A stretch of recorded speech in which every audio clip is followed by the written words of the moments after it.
આ દ્રશ્યો એ ભરૂચના છે, પણ ભરૂચ સિવાય પણ ગુજરાતમાં ચારેય બાજુ જુઓ ત્યાં ખેડૂતો આંદોલન કરી રહ્યા છે। જે એક બાજુથી જામનગરથી દ્રશ્ય સામે આવે છે કે જેમાં ખેડૂત આંદોલન કરે છે, બીજી બાજુ દ્વારકામાં વરસાદ નથી પડ્યો, દુષ્કાળ જાહેર કરો એ મુદ્દા ઉપર સૌની યોજનાનું બેસણું કરતા ખેડૂતો વિરોધ કરી રહ્યા છે।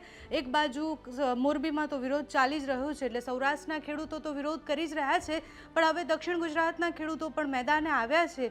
વાત શું છે તો ભરૂચ અને એની આસપાસના જેટલા પણ ગામડાઓ છે જ્યાંથી પાવર ગ્રીડ જે પાવર લાઇન જે છે એ નખાવાની છે ત્યાંના ખેડૂતો વિરોધ કરી રહ્યા છે। મોરબીના ખેડૂતો તો વળતરના મુદ્દે વિરોધ કરતા જ હતા, ભરૂચમાં પણ આ જ વિરોધ છે।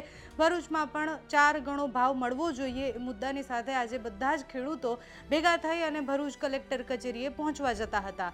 કલેક્ટર કચેરીએ પહોંચે એની પહેલા એમને અટકાવવાનો પ્રયત્ન કરવામાં આવ્યો, ત્યાં ખેડૂતો રસ્તા પર સૂઈ ગયા અને પછી જબરજસ્ત વિરોધ કર્યો। અનેક ગામડાઓ એવા છે જે પ્રભાવિત છે, પાવર ગ્રીડ જે છે એ જ્યાંથી પસાર થશે પાવર લાઇન ત્યાંથી બધા જ ગામડાઓ જે છે પ્રભાવિત છે, જેમાં ભરૂચના અંકલેશ્વર, હાસોટ, વાગરા, આમોદ, જંબુસર અલગ અલગ પંથકો એવા છે કે જેના ખેડૂતો આ લાઇનનો આ વીજ લાઇનનો વિરોધ કરી રહ્યા છે। આ બધા ખેડૂતો આજે જ્યારે ભેગા થઈ અને વિરોધ કરતા હતા તો ફરી એકવાર એ જ યાદ આવ્યું કે આપણે આને જગતનો તાત કહીએ છીએ અને પછી આને જ આપણે રસ્તા પર વિરોધ કરવા માટે મૂકી દઈએ છીએ, એટલે કે રસ્તા પર એને વિરોધ કરવાનું મન નથી થતું।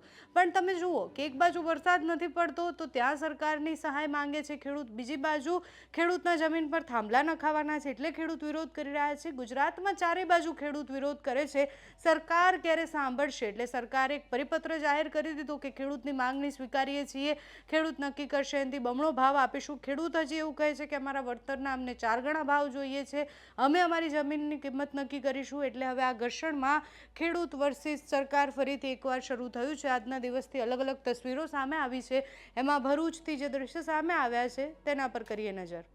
આજે સમગ્ર ભરૂચમાં જે વીજ પાવર લાઈન જઈ રહી છે એના માટે અમે આવેદનપત્ર અને ખાસ કરી તિરંગા યાત્રા લઈને કલેક્ટરશ્રીને અમે આવેદનપત્ર આપવા જઈ રહ્યા હતા, પણ જે રીતે ખેડૂતો સાથે પોલીસ ઘર્ષણ કરી રહી છે અને ખાસ કરીને રેલીની પરવાનગી છે અને ત્યાર પછી જે રીતે મનમાની કરે તમે જો તો ઉદ્યોગો ખેડૂતોના ઉદ્યોગની વિકાસની જે વાર્તા સરકાર કરી રહી છે એનો અમે વિરોધ કરી રહ્યા છીએ।